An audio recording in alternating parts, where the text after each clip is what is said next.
everyone, my name is Sahar and welcome back to my channel. If you're new here, this is episode 2 of the Career Talk series, where I bring on guests to share their career journeys, whether they're in the beginning stages of establishing themselves or have steadily been climbing the ladder over the past few years. I really enjoyed filming this video with my cousin Ruminder, or as everyone in the family calls him, Bede. I've always looked up to Bede as being one of my role models, for being a well-rounded intellectual and for his wisdom and ambition. This is part 1 of my interview with Bede. In this episode, we'll be talking about his time as an undergraduate in business school and the formative years of his consulting career. Let me know what you think in the comments below and let's get started. Hi, everyone. My name is Ruminder Buttar. I'm the Managing Director of Radius Global Consulting. And thank you so much, Sahar, for having me on your YouTube show today. I look forward to talking to you about the process of entrepreneurship and also the academic path in this journey. So I look forward to this conversation. I'm very excited for this. Okay, so you started your academic career at BCIT in marketing management. What made you choose that program specifically? Yeah, BCIT locally had a really good reputation in terms of offering advanced diplomas that kind of get you right into the workforce. Okay. At that point in my life, you're getting advice from different places, but you're thinking, okay, I'll finish my program in 2 years. I'll be working, making money. Yeah. Just the sound of it sounded, it sounded appealing. Mhm. And the fact that BCIT just had an excellent reputation, and I knew a few people that had gone through the program and that were doing well. So, that was what kind of led me to BCIT. Okay. Um, As for like choosing a business program, did you see that as your strength? Were you like more drawn to business? yeah, prior to BCIT, I took a semester or two at Quantland, Okay. and I was in the general studies program. So I would take courses from like a variety of different disciplines. Mhm. And I just, business was just more interesting to me, right? So that's one thing I recommend, that, in your first semester, your second semester, take courses from different disciplines and see what appeals to you. Mhm. And for me, I really enjoyed the marketing courses, the courses in entrepreneurship, um, even the accounting course, oddly enough, was interesting for me. So Yeah. yeah, I thought this would be the right path to go. A year later, you did the coast to coast move and you ended up at Ted Rogers Business School at Ryerson. So, what was the catalyst for that decision? So once I finished BCIT, I did work after finishing my program, Mhm. but I also felt that just in the job market and going through interviews, being against degree candidates, I found that my salary expectations after a diploma were not at the same level as a degree student. So um, and I also felt like I'm not done with education. You sometimes you get that kind of an internal feeling that Mhm. more needs to be done. Yeah. And then yeah, I worked, I believe, for 6 months or so, and then I started the process of I thought, okay, I made the decision, I want to go and do my degree. Mhm. And then I applied to local universities. And unfortunately, there's kind of at that time, there was the transferability between BCIT, UBC, and SFU. Mhm. Um, it wasn't too great. Like, yeah, I wasn't getting the full 2-year transfer. Mhm. And then one of my classmates at BCIT mentioned that he had a friend that went to Ryerson, Okay. and they gave him advanced standing into third year. Um, So, at that point, I started researching Ryerson. It seemed like a good school. They had a lot of programs that were merging technology and business. mhm. So I applied, and I got in, and that was sort of just the catalyst to start that journey in Yeah. Toronto. So, coming from a Punjabi household, how did the family respond to your move to Toronto? Yeah, it's interesting that until you actually move away, you realize like how much support that you get from your parents, right? And especially being from a Punjabi household, I know we're very like well taken care of, and I feel your parents financially or in other ways, they really take care of you well. So Yeah. it wasn't until I moved away that you realize just little things, right? Like the things of just calling the bank to deal with something, or um, doing your laundry, and Yeah. just learning how to cook and all those things, right? So what I feel that was a very important time for me when I did move to Toronto, that you learn a lot of life skills that really stick with you. Yeah. So it was great in that regard. So how was the transition from living at home to living alone in Toronto? Yeah, it took some adjusting initially, right? Because you have to have, like, you have to really develop your organizational and your time management skills. Just getting up early to get your breakfast, and then making sure that you know different items are done before you leave the house. Yeah. You come back, you have to, a lot of cooking takes a lot of time, right? So, um, just again, organizing your time better. And then, of course, you have a full course load at university, um, and managing that, and then other things, other chores that need to be done. And with me transiting, I was transiting at that time from Brampton to downtown, right? So the transit time and kind of all that. So Mhm. the time management, organizational skills, like you had to go from 0 to 60 very quickly, Yeah. right? And that adjustment, it took some time initially, but then you kind of had to force yourself uh, to be on top of that.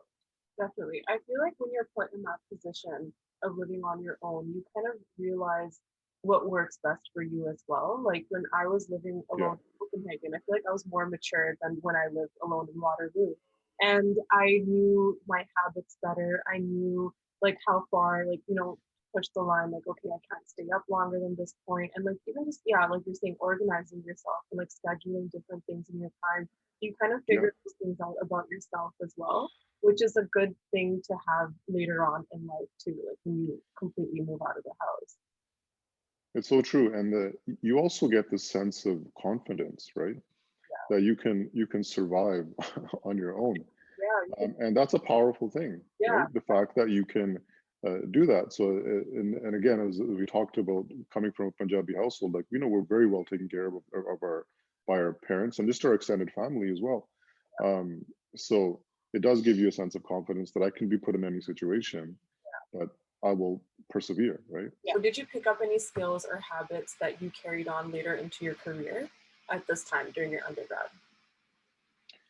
Yeah, one thing when I did my undergrad at Ryerson, I wanted to become more active in terms of student clubs and build my networking. Mhm. Because with BCIT, the way the schedule was, that you're taking about 7, sometimes 8 courses per semester. Oh wow. It Okay. doesn't leave much time. Yeah, it doesn't leave much time for. Yeah, you have your immediate cohort that you can really connect with, and you're spending a lot of time with your core team. Mhm. But in terms of networking to a wider group of students from different programs, there just wasn't the time available for that. Mhm. So at Ryerson, when I went there, it was kind of, you know, pushing myself to be involved in more types of student groups. Being from where we are here in Surrey, it's where it, we grew up with a lot of South Asians, right? So Yeah.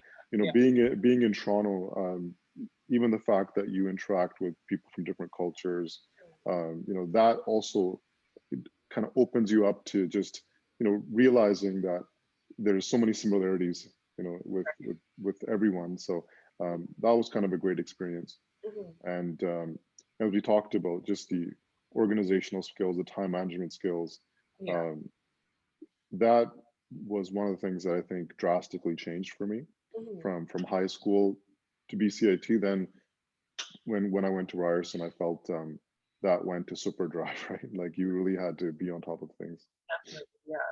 And like going back to your networking point, that's a really good thing that you brought up because I find in university you don't get enough practice of interpersonal skills Yeah, outside like your main cohort, like you were saying. You can make friends, but when it comes to networking and it comes to talking to people that you may not have a lot in common with, you actually have to put those things to practice. yeah. That didn't hit me until like fourth, fifth year at UBC, and I like suddenly realized how important that is, and I wish I had started developing that earlier. But it's something that I think like most students should focus on at university regardless of what like discipline that you're studying. because there's so many opportunities to learn from other people, Yes. right? Someone from an IT background or engineering, or they can be in the liberal arts. Like Yes. these potentially could be business partners or someone that you meet down the road that's working in the same organization, and that's happened to me multiple times. Yeah. And then like you said, you kind of do learn a little bit later.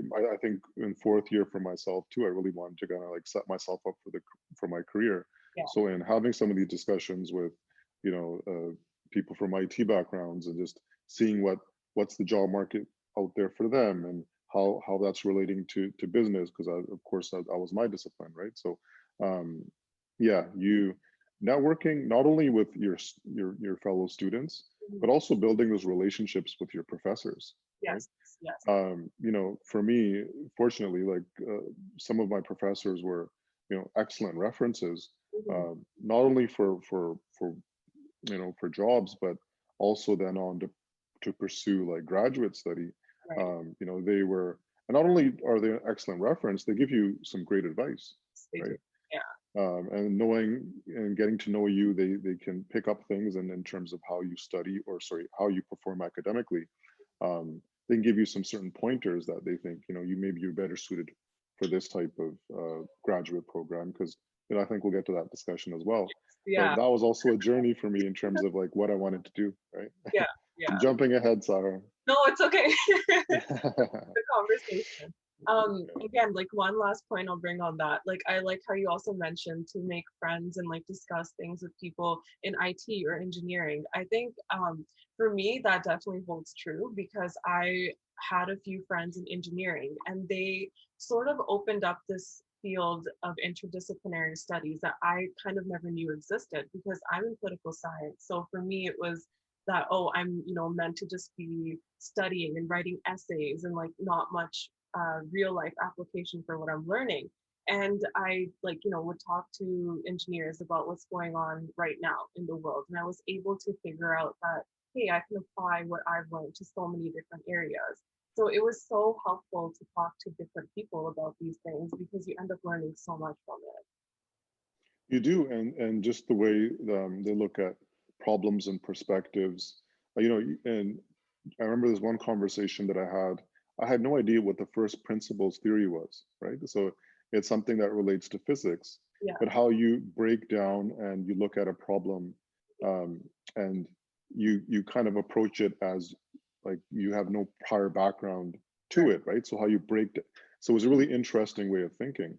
And then from that discussion, you kind of you go on Google and you try to get more information. You kind of start the process of self-learning. I, But that I the catalyst for that was that discussion, right? So what is some advice you would give young professionals or students when they're starting their academic career? As we sort of discussed, try to take courses from different disciplines, Mhm. just because there really is a different way of thinking across different academic kind of disciplines. So I think that would really help expand just not only your knowledge, but just your ways of approaching a problem when you do, because in any type of work environment, there's going to be professional problems in terms of not problems with colleagues, but like problems in terms of that you'll face with systems and processes. So that's just, it's a different approach in terms of how you approach a problem. Mhm. um, One thing I would recommend is do get involved, right? Not only from a personal point of view, but from a professional point of view. A lot of, and now being on some HR committees when you're hiring candidates, they love that, right? They love the fact that if someone is active, an active member of their university. So, I would recommend do get involved. Mhm. And, this might be like just an old cliche, but grades matter, Yeah. right? And depending on what type of if you're trying to get into you know investment banking, or you want to go into consulting and other areas, like they do look at your transcripts, Right. right? So it is important to ensure that with all the things that you're involved in, that your studies, your academics come first. Right. Definitely. Yeah, on that note as well, I think it's important to keep your grades up because if you don't want to do, further study right now, you may want to in a couple of years. And Yeah, that may be determined on your transcript. So if your grades aren't that good, you may lose that opportunity in the future as well. So for that, keep your grades yeah, up. Yeah. yeah. And Sarah, there's so many studies now that show um, the period from 18 to 22, 23, those undergraduate university years, students who perform well academically, there is a correlation to performing well professionally, Okay. right? So, a lot of students, even in terms of like looking at parameters of earning potential, they typically will do well academically. So I do, I encourage, like I mean, of course, not everybody falls into the same category. Not to say that, there's people that have, okay GPAs that are doing well in life, right? Yeah. Um, but yeah, no, it is important to be focusing on getting good grades. At the end of your bachelor's degree, what did you have planned for after graduation? Yeah, I think it's a confusing time for a lot of students, Mhm. right? Um, because there are things that you want to get into, but just with the job market, the location, um, not having experience, all those things kind of factor in. Right. So, in my mind, after I finished my program at Ryerson, I thought, pharmaceutical sales would be an interesting career, right? And I, and this is something I also encourage is if students can try to set up information interviews Mhm. with people who work in specific industries, Right. it's a great way to learn about that career. And in some cases, for me, I was invited to like a ride along. Okay. So, I thought this is a great idea, and then the fact that I'm networking with someone that works in one of the pharmaceutical companies, I didn't like it, right? Like you're just kind of just driving around to from doctor's office to doctor's office, taking them out to lunch, dropping off medicine, and hoping that they refer it to their patients. Right. So for me, it just felt like eventually I would get bored of this, right? So it's because it felt very mundane to me. Um, and yeah, and after that, again, you kind of take some time to see what you like, and I think I was on Indeed or one of the job search sites, and I saw this job listing for international marketing, Okay. travel, uh, and they had multilingual professionals. Like, they were searching for someone that could speak multiple languages. Yeah. So it sounded like an interesting job description. I really didn't know what it was, exactly, but I put my resume through, got called into the interview, and it was for an international education marketing professional, right? Um, I really had no idea this field existed, Yeah. and uh, and and I really didn't know like what. Okay, it's marketing, but you're also promoting academic programs to international students, but that requires international travel. Right. So as a 20-something-year-old, this sounds like amazing, right? You get a chance to travel and see the world, and yes, my specialization was marketing in my undergrad, so it kind of all fit. I could speak Punjabi and uh, Hindi, I guess you can put in there too, right? But Well, um, yeah. so yeah, I kind of went in, did an interview. It was two different managers, and they called me back saying that would you like to accept the offer? Yeah. And so I kind of just went into it. Okay. And that was just kind of the journey towards my career for the next 12 years, and I guess my current career as Yeah. well. Yeah. Yeah. So, just experimenting, right? That job appealed to you, and you're like, okay, I'm gonna take it.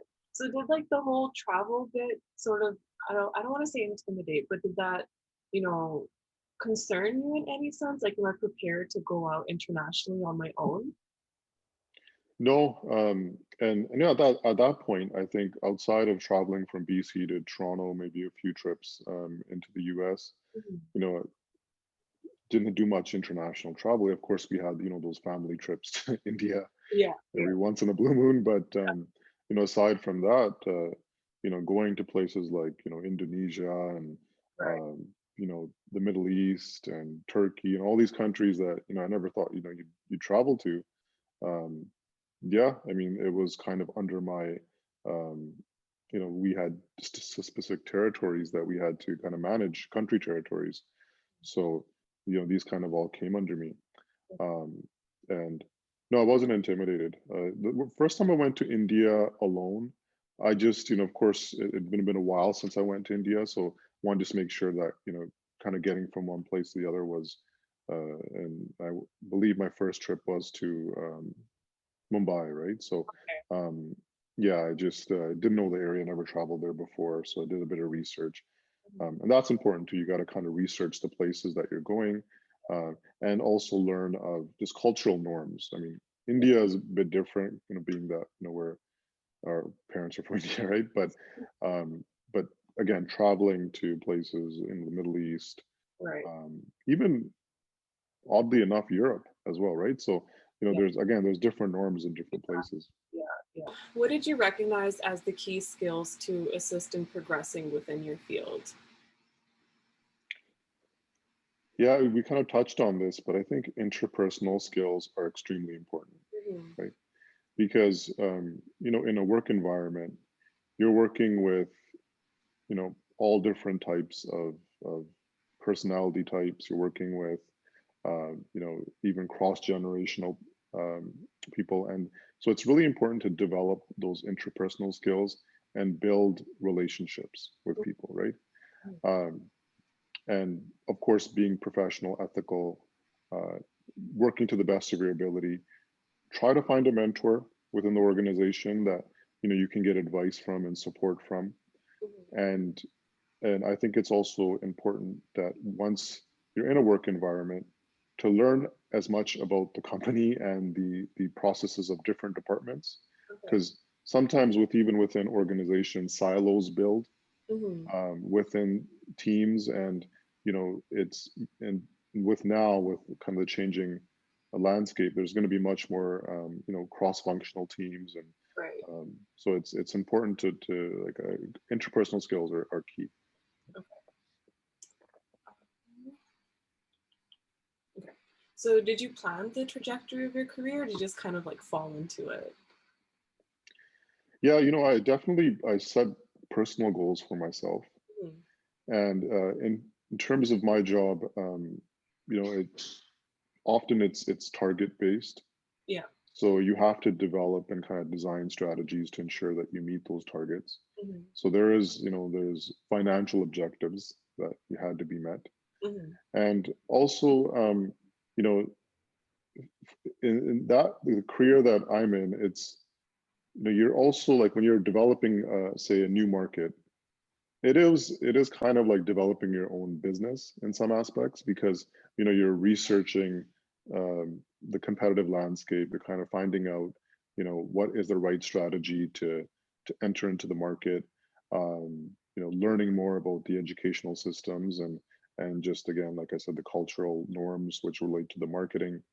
And different marketing tactics work better in different countries. Mhm. um, like for instance, in India, like mobile marketing is Mhm. very big, Yeah. but here we find it annoying, right? Like when someone, so it's just finding like, okay, again, researching the market and then setting up a strategy that you think would be effective. So what advice would you give non-business students if they were to start in a consulting career? Yeah, especially with like the big four accounting firms or McKinsey's, and you know, it's interesting now that they do hire a lot of non-business students Mhm. as consultants. Mhm. Um, and one advice I would give, that a lot of the universities now do have like graduate management consulting associations that are interdisciplinary. So if you're in undergrad to join this organization, you'll get a lot of excellent advice. They'll have networking events, and how you can sort of being from a non-business background, still use the skills that you learned in philosophy and engineering and all these different fields Right. to become and kind of an excellent consultant. Communication is key, right? So I think that if you're able to develop your communication skills, written and verbal, that's going to be very important in a consulting career, because you can research a certain problem, come up with an excellent solution, but if you're not able to communicate it effectively, the client is not really going to see the whole benefit Right. of that. So it's really important to develop your communication skills. Okay.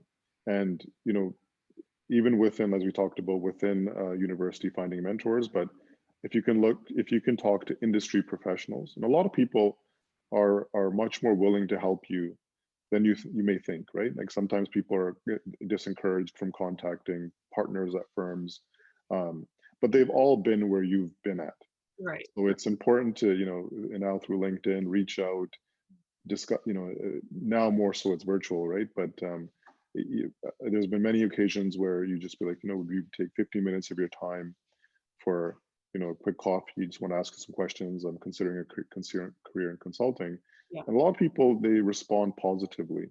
Mhm. And not only is that great for learning about the industry, but you're making connections with some senior level executives, right? And then again, you start the relationship. When you keep in touch through email, or if there's a job posting that's internal, you kind of can get their feedback on that. So it is important, right? And a lot of people now, they may just put in a resume and expect to hear calls back, but you really have to become, with today's job kind of environment, you have to be very active in not only the networking, but then following up, because Right. everyone's very busy, right? So just kind of keeping that top of mind and having people remember you is also important. And that is the end of part 1 of my interview with Bede. You can connect with Bede and I through Instagram and LinkedIn, which I'll have linked below. Make sure to give this video a thumbs up and subscribe to my channel for future Career Talk episodes and much more. And that's it for now. See you next week.